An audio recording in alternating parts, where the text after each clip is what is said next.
Nesses últimos dias, o Álvaro Borba foi alvo de muitas críticas e muita tiração de sarro por causa do desempenho dele no debate com o Mamãe Falei. Mas não apenas isso. Nos últimos 2 dias, ele também foi alvo de crítica de outra natureza, porque ele publicou o seguinte aqui, ele publicou no Twitter uma foto com um texto aqui, uma citação, né, da Joanna Maciejewska, que diz o seguinte, ele traduziu, né?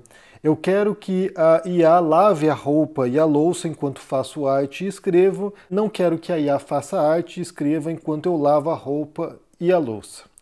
Que é a nova realidade, né? Então, sim, hoje eu quero abordar aqui a repercussão dessa história, porque depois o que aconteceu foi que fizeram um exposed do Álvaro. Alguém retweetou essa postagem dele e mostrou aqui thumbnails, né, as imagens que vão na capa dos vídeos aqui, feitas por IA pelo Álvaro, e aí mostrando como havia uma contradição tremenda, né? Então, assim, uma pessoa que estaria ali criticando o uso das IAs para fazer arte, para ocupar espaços criativos, enquanto ele mesmo usava para isso. E daí ele se envolveu em longas discussões nesses dias. E aí ele dizendo o seguinte, olha, eu sempre fiz as capas dos meus vídeos, andei testando IA em algumas delas, prompt e muitos ajustes posteriores. É um processo de experimentação feito por um amador sem a substituição de ninguém. A gente pode conversar numa boa sobre o uso dessas novas ferramentas e sobre a precariedade e inferioridade dos meus processos criativos. Agora, se puderem não me vilanizar, pô, ia ser da hora. E aí, muita gente dizendo que ele estava roubando o trabalho de ilustradores, de artistas, né, que essas IAs elas estariam parasitando obras já existentes e usando isso para reembalar ou recompilar isso para essas imagens geradas automaticamente, né? E aí, depois de várias discussões aqui, o Álvaro ontem escreveu, né, não ser reconhecido como artista ou como ser criativo sempre foi um saco. Agora já não me sinto mais reconhecido nem como trabalhador. Dói. Confesso a dor por dever de sinceridade, mesmo sabendo que vai ser usado contra mim. Vão perguntar se senti. Senti, não nego. Eu vou tentar organizar meus argumentos num vídeo. Vou tentar mostrar meus processos. Vou tentar, sem mentir, nem me dobrar a contragosto, mostrar que sou digno ao menos do respeito dos que admiro. Aqui eu já não estou conseguindo lidar. E não é vitimismo ou reclamação sobre vocês. Pode ser uma incapacidade minha ou pode ser o formato da plataforma, no caso do Twitter, né, que não ajuda a agregar complexidade ao debate. Não é culpa de ninguém, tá? Só me dá um tempo, por favor. Então, assim, ele passou esses dias debatendo, discutindo com as pessoas, e aí, depois de um tempo, como é a natureza do Twitter, o negócio degringola e já não dá mais, realmente, né? Então, para começar, eu quero falar o óbvio antes de tudo, e que ninguém vai gostar do que eu vou dizer. Eu sinto aqui, isso é uma coisa que afeta pessoalmente a mim e a minha noiva, né, a Carolina Arcari, porque nós dois somos escritores. Nós dois estamos percebendo o impacto que as IAs terão no processo criativo, na escrita e na produção de textos, e como isso vai mudar drasticamente o cenário artístico no futuro muito próximo. Já mudou, na verdade. Então, assim, isso de usar imagens geradas por IA, usar textos por IA, já é uma realidade e já mudou o mundo e não tem mais volta. Eu vejo pessoas lutando contra a IA agora como se fosse na época, sabe, da transição, do surgimento dos automóveis. E aí o cara que era cocheiro, olha só, estão pondo carro nas estradas. Vou perder meu trabalho? Vai perder o seu trabalho. Você que é cocheiro, você que, sabe, limpa estábulo, você que escovava cavalo, você que fazia ferradura, todas essas pessoas, toda essa cadeia produtiva que vivia do cavalo vai ter problemas. E aí quem limpa carro, quem é o mecânico de carro, quem troca pneu, todas as pessoas que têm competências em relação à nova tecnologia vão ter trabalho e as que não se adaptaram, as que não se renovaram vão perder o trabalho. Essa é a realidade. É claro que pensar nessa comparação entre automóvel e IA é muito ruim, é muito frágil, porque a IA não vai mudar apenas o cenário artístico, né, de ilustradores e escritores, vai mudar tudo, né, já mudou tudo. Então, assim, a gente pode pensar que muitos milhões, dezenas de milhões, centenas de milhões de postos de trabalho vão sumir por causa das IAs. E aí a gente fala, por exemplo, de trabalhos que são muito mais precarizados e que vão realmente desaparecer e que me parece que esses artistas preocupados com ilustração não estão tão preocupados assim com essa massa de pessoas que vão ficar sem trabalho, que é, por exemplo, de motoristas. Quem trabalha com condução de veículos hoje, né, caminhoneiros, taxistas, motoristas de aplicativo, quem trabalha, por exemplo, dirigindo ônibus, esses trabalhos vão sumir. Uma vez que surjam veículos automatizados que sejam confiáveis e que façam a transição entre veículos dirigidos por pessoas, isso vai liquidar com toda uma categoria de trabalhos que é a que mais contrata pessoas no planeta. Então, assim, a gente fala aqui de mudanças drásticas e que vão deixar muitos milhões de pessoas sem trabalho. E aí, isso vai afetar, por um lado, pessoas qualificadas? Vai afetar pessoas que têm formação, que têm, são criativas, que têm algum tipo de conhecimento específico? Vai afetar, mas também vai afetar, e talvez até muito mais, pessoas com baixa qualificação e que vão ter muito mais dificuldade de se adaptar depois às mudanças do que pessoas qualificadas. Então a gente fala de um cenário que é, em certos segmentos, em certas categorias, apocalíptico. E isso vai mudar. Aqui eu vou reforçar essa ideia, vai mudar tremendamente e de maneira irreversível processos de trabalho, de produção, e isso vai também afetar artistas. A gente imaginava, né, eu acho que eu imaginava pelo menos, não sei quanto vocês, mas eu imaginava que alguns campos seriam os últimos a ser afetados, né? O campo criativo, por exemplo, eu imaginava que isso demoraria muito tempo, décadas talvez, para chegar na escrita, para chegar, na produção de imagens. Mas pelo visto o negócio vai ser bem mais rápido do que a gente imaginava e algumas pessoas vão continuar se consolidando, vão continuar atuando nesses ramos porque tem alguma competência específica que as distingue das demais, mas muita gente vai perder o trabalho sim. E aí outra coisa também que acontece é que as mesmas pessoas que estão criticando o Álvaro agora pelo uso de IA são pessoas que possivelmente também usam IA, às vezes até sem saber que estão usando. Então, assim, basta pensar, por exemplo, se você vai num suporte técnico de uma empresa, sei lá, de um Banco do Brasil, por exemplo, você possivelmente já está interagindo com uma IA sem saber. Você vai lá pedir ajuda, vem lá aquelas respostas automatizadas, você vai interagindo com aquilo ali é uma espécie de uma IA e você já está usando aquilo ali sem saber. Ou, por exemplo, se você vai num site e está em inglês, um site gringo, está em inglês, em espanhol, sei lá, em francês, e você pede para traduzir, você já está usando, de certa forma, uma IA para traduzir. Você está tirando trabalho de um tradutor. Alguma pessoa traduziu algum texto no passado, ou muitas pessoas traduziram aqueles textos, a IA identifica os padrões linguísticos daqueles textos e traduz o texto da página web que você está acessando para que você possa compreender. Então, assim, você que está reclamando que o uso de uma IA está tirando seu trabalho como roteirista, como escritor, como publicitário, como ilustrador, se você faz isso, você está tirando trabalho de um cara do telemarketing que você está usando lá, a IA da empresa, ou você está tirando trabalho de alguém que traduziria aquele texto que você usou para traduzir automaticamente. Se você vai lá no Google Translate, por exemplo, é uma IA que traduz aquilo ali. Se você vai no ChatGPT e traduz o texto, é uma IA traduzindo. Você está tirando trabalho de um tradutor. E eu falo isso porque eu fiz parte das equipes que ajudaram a treinar essas IAs. Eu trabalhei durante alguns anos para uma empresa americana que estava gerando na época, a gente fala aqui de 2016, se não me engano, 2016, 2017, quando essa empresa começou a criar um IA de tradução e eu fazia parte da equipe que ajudava a treinar a máquina para que ela pudesse identificar os padrões linguísticos e gerar traduções mais precisas. Então, sim, isso é um trabalho que já tem quase 10 anos, talvez até mais, possivelmente. E isso é uma coisa que eu sabia na época, já trabalhando lá, já sabia que isso afetaria tremendamente também o trabalho dos tradutores, que muita gente perdeu o trabalho por causa disso. Mas também não tem como negar que é um processo inevitável. A gente está observando isso desde a informatização, desde que surgiram os computadores, a gente já percebe que a marcha, o caminho vai nesse sentido. Vai gradualmente em direção às máquinas, aos computadores fazendo trabalhos que nós anteriormente fazíamos. Tentar tapar o sol com a peneira é basicamente você estar operando no modo negacionista. Você está tentando evitar não ver a realidade. Você está em negação da realidade. Está na fase de negação. E aí é claro que eu entendo a indignação, eu entendo a revolta, eu entendo, como essas transições são dramáticas e trágicas. Para mim, como escritor, é trágico. Eu pensar no futuro que a gente vai ter livros escritos por IAs. A gente estará lendo livros que não foram humanos que escreveram e que foram inspirados em outros textos de outros humanos.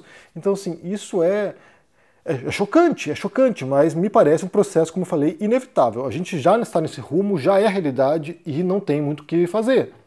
Então, como eu falei, compreendo a revolta, mas, por outro lado, eu acho que é um negacionismo dos fatos. Eu acho que aqui é tentar controlar, uma avalanche com uma pazinha. Você está tentando aqui, não, eu vou aqui enfrentar essa avalanche que vai destruir todo o vilarejo com a minha pazinha de praia. Não vai conseguir deter. Não vai. Você não vai conseguir deter. Você que é ilustrador vai ter que se reinventar. Assim como eu, que sou escritor, teria que me reinventar. Quem conseguir, sabe, entrar nessa nova tecnologia, nesse novo mundo, se adiantar os processos, compreender o que está acontecendo, vai ter uma vantagem tremenda. Eu imagino que quem está agora testando as IAs, quem está agora, sabe, experimentando, conhecendo a tecnologia, fazendo aqui os processos, vai ter muita vantagem em relação àqueles que estão agora, não pode mudar, não, olha, você não pode usar isso aqui porque isso aqui vai atrapalhar o meu trabalho. Você vai estar atrasado. Você está perdendo tempo, perdendo meses valiosos que você poderia estar se adaptando e tentando entrar nesse novo mercado e compreender como o seu trabalho pode se fundir com essa nova tecnologia. Então, esse é o primeiro ponto.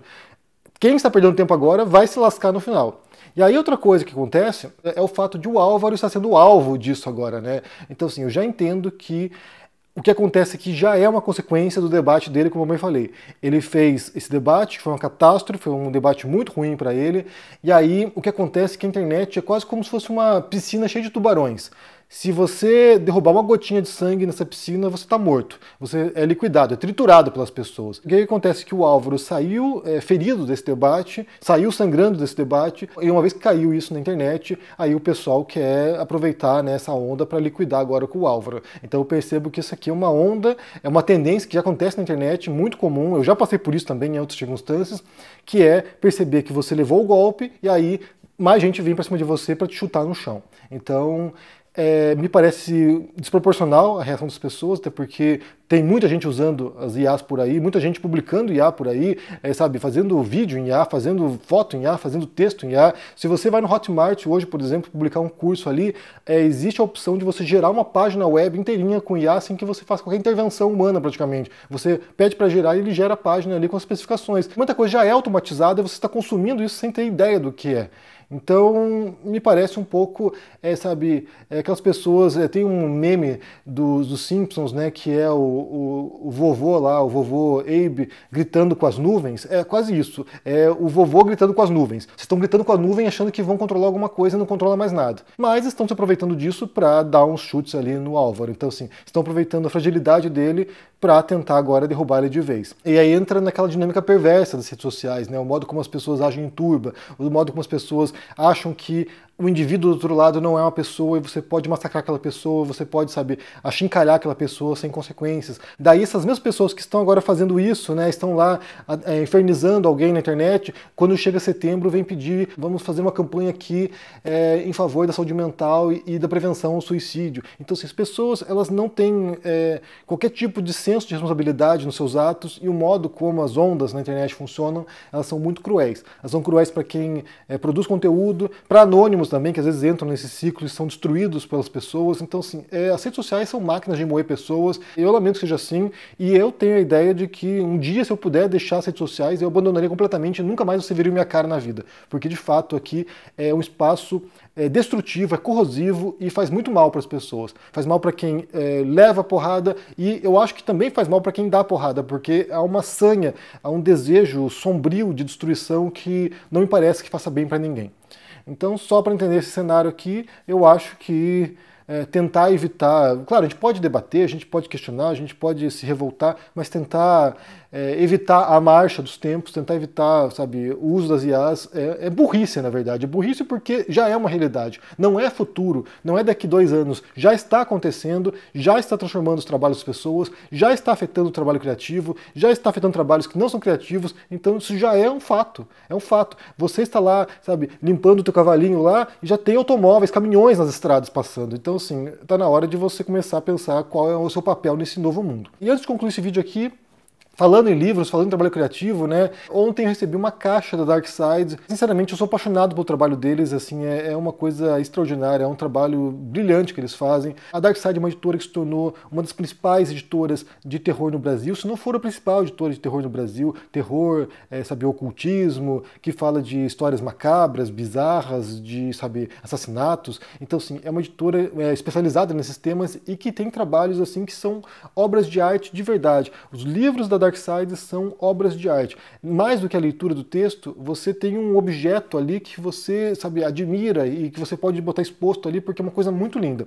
E eu recebi ontem primeiro esse livro aqui, que é O Pássaro Pintado, do Jerzy Kosinski, que é um livro sobre um menino que está na Polônia, ocupada pelos nazistas, e ele passa por situações inimagináveis para sobreviver. Então é um livro muito pesado, é um livro assim, desesperador de fato, mas é uma obra incrível, um clássico já da literatura e que fala sobre esse ímpeto da sobrevivência e de quão malévolos os seres humanos podem ser, né? E eu tive a honra de ser convidado pelo Darkseid para escrever o pós-fácil desse livro. Então, assim, eu vou recomendar a leitura porque é um livro muito interessante. Como eu falei, é um tema pesado, é um tema que tira o nosso fôlego, mas é um livro muito importante, muito interessante, e a edição tá primorosa, assim, a edição tá primorosa. Olha só essa guarda aqui, e todos os detalhes, né? Até o marcador de página aqui com o nome da coleção. Então, o trabalho deles é fenomenal e, como eu falei, tem um pós-fácil meu aqui e é muita honra minha ter sido convidado para esse projeto, porque eu sou um grande admirador da Darkseid e, quem sabe, adoraria fazer um projeto com eles no futuro, escrever um livro para eles, porque é um sonho. Então, o trabalho deles é fenomenal. Eu fico imaginando como deve ser a reação deles, né? Quem trabalha na editora, recebendo o livro, recebendo o produto final na editora, como deve ser um orgulho tremendo. Outro livro que eles mandaram foi esse aqui, olha, The Raven, que são várias traduções do poema O Corvo, do Edgar Allan Poe. Isso aqui é um trabalho, sabe, inacreditável. O livro é todo lindo, é todo ilustrado. E a gente fala aqui de um clássico da literatura mundial, né, esse poema do Edgar Allan Poe. E além disso tem as ilustrações do Gustave Doré, que é um ilustrador francês famosíssimo também. E o livro é todo incrível mesmo. Se você quiser dar de presente para alguém, alguém que gosta de terror, alguém que gosta de literatura, porque o Edgar Allan Poe é um dos clássicos norte-americanos também, esse livro aqui é um baita de um presente, é fenomenal mesmo, é assim... Estou fascinado com esse trabalho deles. De fato, assim, é inacreditável o que eles fizeram aqui. Outro livro que eles mandaram foi esse aqui, que é Anatomia do Nojo. O autor é William John Miller, que fala sobre esse instinto humano nosso, né, do nojo, um instinto primitivo nosso, e a reação que a gente tem às coisas asquerosas, a dejetos, sobre os nossos sentidos, fluidos corporais, o podre. Então, assim, é bem interessante para compreender como é a nossa relação com aquilo que nos causa repulsa, né? Bem interessante mesmo. Esse aqui não é lançamento, mas é um livro que eu pedi para eles mandarem, que se chama Dicionário dos Demônios. Foi escrito pela Belanger. E é um livro que... Esse aqui também é uma obra de arte tremenda, todo ilustrado, e que tem aqui os nomes, além de outras referências sobre demonologia, ou seja, o estudo dos demônios. Isso aqui me remete, né, à minha adolescência, quando eu era um jovem ocultista, um jovem místico. Eu estudava essas coisas, fui ler a Aleister Crowley, fui ler autores que falam sobre esse tópico, e eu morri de medo de demônios. Eu era católico, né, morri de medo dessas entidades. Hoje não acredito em nada, mas é um livro muito lindo mesmo. Assim, olha a edição, assim, olha só que coisa mais linda. Sabe, um trabalho primoroso mesmo do Darkseid. Também mandaram esse livro aqui, que é O Rei Amarelo, que é um livro de contos do Robert W. Chambers, também uma edição muito linda, o livro todo, sabe, com detalhes aqui, super bem cuidado, assim, é uma coisa fenomenal, realmente, assim, parabéns Darkseid. Outro livro de contos que é esse aqui, que é O Grande Deus Pan, do Arthur Machen, ou Machen, não sei como se pronuncia o nome desse autor. Também um livro muito bonito, todo ilustrado também. Sabe, vale conferir porque os livros são muito bonitos mesmo, são verdadeiros trabalhos criativos e que vale ter na sua biblioteca pessoal. E por fim também mandaram esse lançamento, que é Anatomia de uma Execução, da Dania Kukafka, que é um romance que adentra a mente de um psicopata. Também um livro muito bonito, olha os detalhes aqui, vale a leitura. Então parabéns pelo trabalho, Darkseid. Muito obrigado por ter mandado esses livros aqui. Espero que vocês curtam a leitura. Vou deixar no comentário fixado o link para todos esses livros, caso você queira conferir. Diga o que vocês pensam aqui sobre essa história das IAs e da fala, né, do Álvaro Borba sobre isso. O que você pensa sobre esse assunto? Se você está preocupado ou não com o seu trabalho desaparecer por causa de IA, deixe aqui embaixo no comentário, deixe o joinha, se inscreva no canal aqui ativando o sininho, isso é muito importante para ajudar aqui no engajamento. Se torne um membro para dar uma força e se cuide por aí. Um forte abraço e até mais. Tchau!